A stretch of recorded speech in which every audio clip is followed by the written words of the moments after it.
വർക്കല ബീച്ചിൽ വിദ്യാർത്ഥിനി തിരയിൽപ്പെട്ട് മരിച്ചു. ഒഡീഷ സ്വദേശി പ്രിയങ്കയാണ് മരിച്ചത്. ബാംഗ്ലൂരിൽ പൈലറ്റ് കോഴ്സിന് പഠിക്കുന്ന കുട്ടിയാണ് പ്രിയങ്ക. നൗഫൽ കൂടി ചേരുന്നുണ്ട് വിവരങ്ങളുമായി. നൗഫൽ, എന്താണ് സംഭവിച്ചത്? എന്താണ് അറിയാൻ കഴിയുന്ന വിവരങ്ങൾ?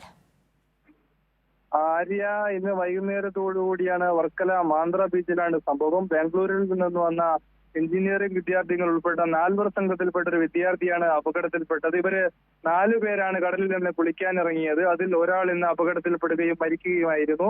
ബാംഗ്ലൂരുവിൽ പൈലറ്റ് കോഴ്സിന് പഠിക്കുന്ന പ്രിയങ്കയാണ് മരണപ്പെട്ടത്. വിവരമറിഞ്ഞ വർക്കലയിൽ നിന്നുള്ള ഫയർഫോഴ്സ് സംഘം എത്തിയെങ്കിലും അതിനു മുമ്പ് തന്നെ ലൈഫ് ഗാർഡുകൾ അവരുടെ കുട്ടിയെ കരയ്ക്കെത്തിക്കുകയായിരുന്നു. പെട്ടെന്ന് തന്നെ വർക്കല താലൂക്ക് ആശുപത്രിയിലേക്ക് എത്തിച്ചെങ്കിലും മരണത്തിന് കീഴടങ്ങുകയായിരുന്നു. മറ്റു 3 പേരും രക്ഷപ്പെടുന്ന സ്ഥിതിയാണ് ഉണ്ടായത്. ഒരാളുടെ നില രക്ഷിക്കാനാവാത്ത വിധം മരണപ്പെടുകയാണ് ഉണ്ടായത്. ആര്യ, ശരി, നൗഫലാണ് വിവരങ്ങൾ നൽകിയത്.